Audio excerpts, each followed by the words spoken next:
Everybody, today I would like to talk about Germany's disastrous week, especially related to everything to do with China and the pressure that China exerts now and the power that China exerts now over Germany. Now, this might not be the worst week in German's history. There was, of course, the last few weeks of the First World War. There was, of course, also the last few weeks of the Second World War. There was also the last week of the Battle of Stalingrad, where Germany lost 70,000 men. And then, of course, there might have been some games in the World Cup, European Championship football, where Germany lost, which also was probably a national disaster, which I can't recollect at the moment, to be honest.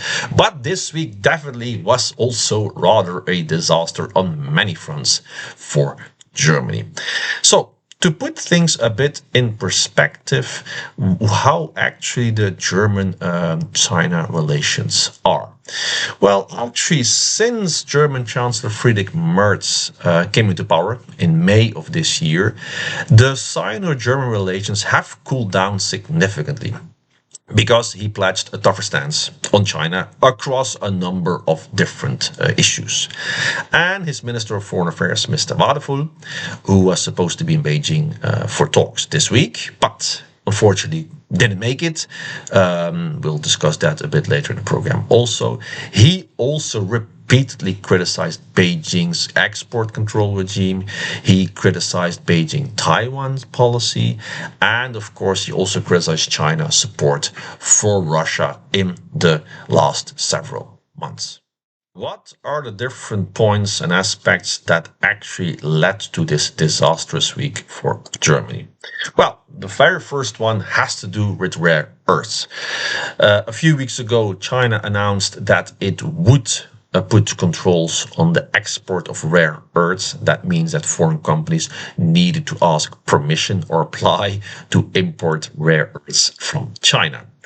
And it has now been confirmed by the MacArthur Institute for China Studies in Berlin that China accounts also for more than 90% of the rare earth exports into the European Union, and a big part of that does go to the German car manufacturers. Other companies also in Germany, but a big part to the large automakers. They are, of course, already heavily relied on China for sales, which is the largest single market for Germany's big three automakers, Volkswagen, Mercedes, and BMW. But of course, they also rely a lot on China for these rare earths, which of course now potentially could be cut off if Beijing would like to. And that, of course, was an issue since a few weeks. However, this week, a few days ago, I think, or yesterday, some news broke that basically Merz now is also completely helpless in negotiating this aspect with China, because the German companies are now basically bowing towards China. They're kowtowing to China. Why? Because of China says, okay, if we sell you these rare earth metals, we need to go where these metals are going. So these China sweeping new rare earth export controls are forcing now these German manufacturers to hand over rather detailed supply chain secrets or plans to see, okay, where is it basically, where your materials are coming from and going, basically, because Beijing said, okay, we cannot allow that these rare earths will be used in the military industry. And of course, as we said, Beijing has a stronghold in these rare earth metals on the whole world, basically.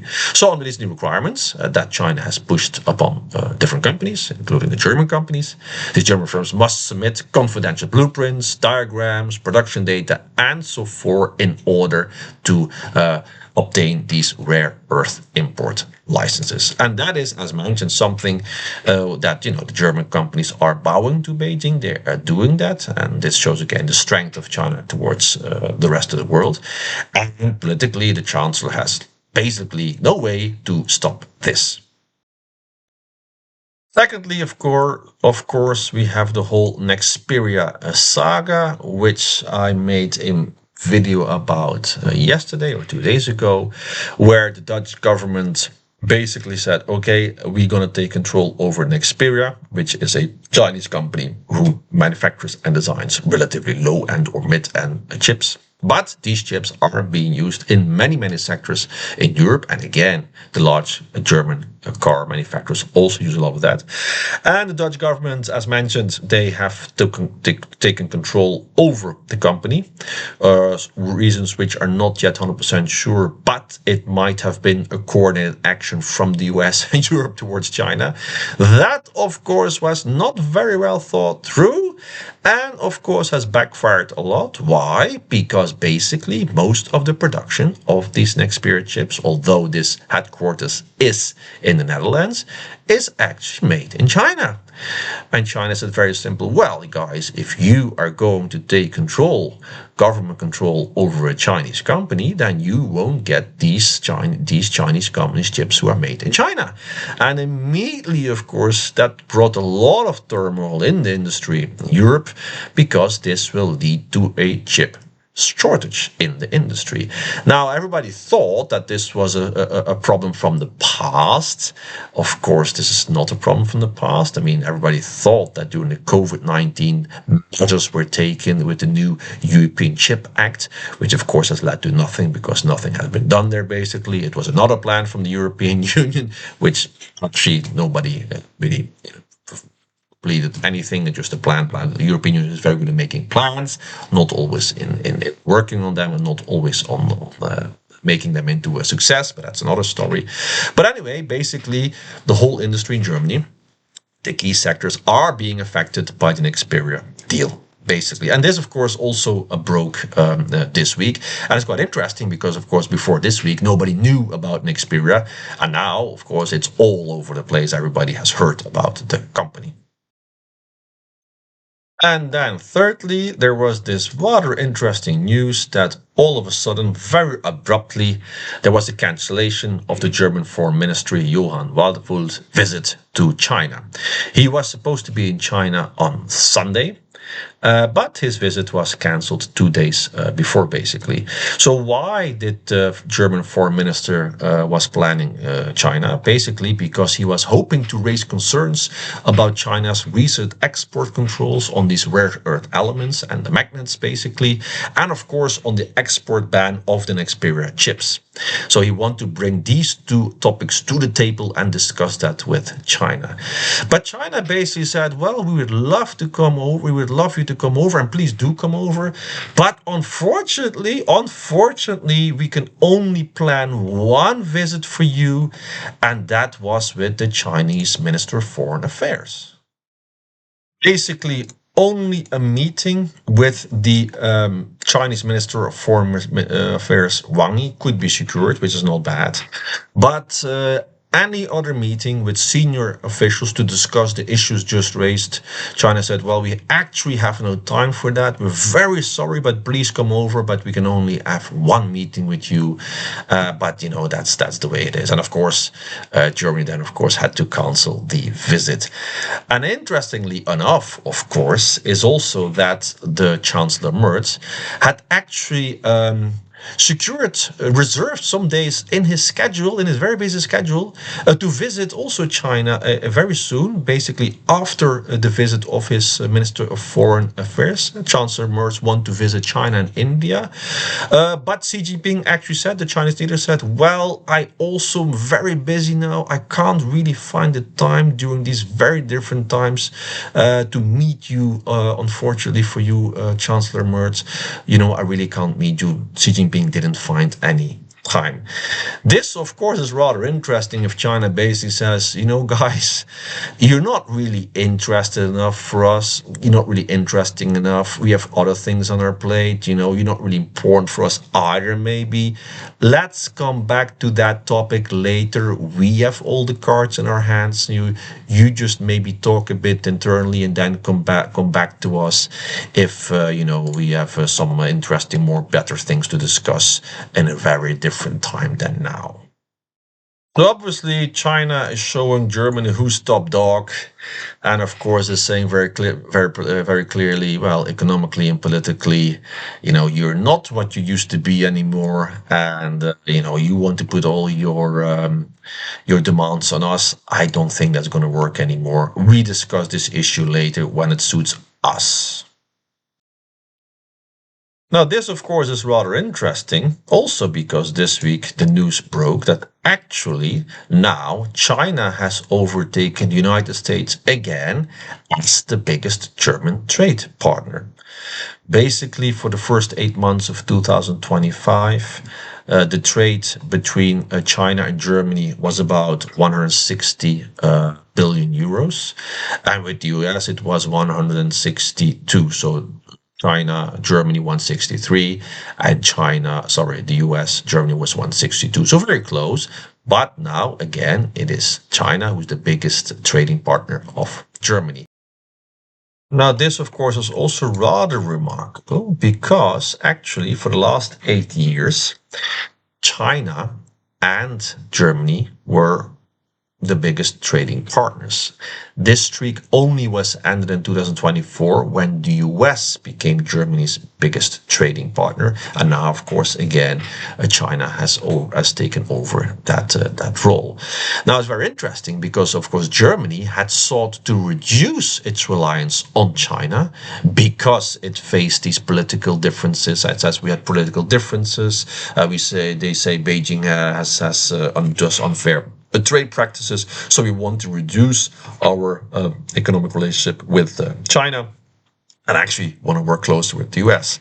That, of course, was before Trump became president and slammed the whole world with tariffs. And now, of course, the reality is that China again is the biggest trading partner of Germany. So now, of course, Germany faces the issue that on the rare earth metal front, and on the semiconductor front, and the very fact that China actually doesn't want to meet even some German officials. And now, of course, Germany and China are the biggest trading partners again. Germany is rather in a pickle. That's quite obvious. Now, of course, relationships will be better again after this kind of turmoil time. Why? Because China continues to view Germany as a moderating influence against other hawks in Brussels. And of course, there are certain hawks in the European Union who want a tougher stance on China, mostly also because they do support Russia. The Baltic states, one of them, obviously. Now, Germany has a moderating influence in Europe because Germany and China, as mentioned, have huge trade relationships. So obviously, they do not both don't want to jeopardize it too much. But you see very clear that Beijing now is really confident enough that it has the leverage over the German supply chains and over German companies to really say very clearly to Berlin, we don't like it what you're doing to us now. Please moderate your stance. And by the way, maybe you should talk also to your other friends there in Europe that they should also moderate a little bit their views and their rhetoric towards China. So Beijing is basically saying, trade, of course, is very important for us, but we can gladly brush off a bit of the trade and the geopolitical issues here until you guys give us more to what we actually want. And that again shows that the relationship between Europe and China is shifting rather dramatically, that China has a hold over European companies, over European supply chains, and can exert much more pressure over Europe if it wants. Now, this fact, of course, in Europe is not really yet understood because Europeans, I'm European, still talk in terms of telling China what it should do. But I think they should have a more realistic point of view nowadays and understand that China is not the country anymore they can tell what it should do. It will be much, much more the opposite. Now, of course, what is more important for China is obviously the talks that it's having with the United States and the supposed to be meeting on October 3rd between Trump and Xi Jinping. So it was also reported today that officials from both sides, that means the US and China, had really positive talks in Kuala Lumpur, Malaysia, ahead of the planned meeting between Xi and Trump on October 30th, basically. And it was said there was a framework agreement agreed between the two parties where a kind of a deal, trade deal could be struck. And of course, the idea is to avoid the threat of the 100% tariffs that Trump wants to put on China. And of course, China says, well, if you do that, you're not going to have any of these rare earths from us. So of course, both sides want to avoid this scenario. Hence, they're talking to each other to get a kind of a deal. And they said, oh, well, we have a very successful framework for the leaders to discuss further. And of course, even if it's only half true, it would be progress because, I mean, Americans very often do claim certain things which are not always very true. Apparently, Trump said he had a very productive call with Indian President Modi only 2 weeks ago, that he said, okay, Modi would not buy Russian oil anymore, only to realize that later on Modi, that India basically said, well, there was never a call. So Trump might make up certain stories. However, if there could become some kind of a deal reached, that wouldn't be too bad at all. It would stabilize relations between the US and China, of course. And even if the best sense reading of the framework agreement, the news that came out today, might be a little bit rosy, in the odds of this China-US trade truce surviving another quarter, it might not be too bad after all. Will it last longer than that? We don't know. But let's see how it ends up. And anyway, more news to come. China and the US are talking about the new trade deal, which of course Trump wants very much because he can then announce it as the biggest deal in his life. Let's see if it also happens, and we'll keep you posted. Thank you for watching and see you next time.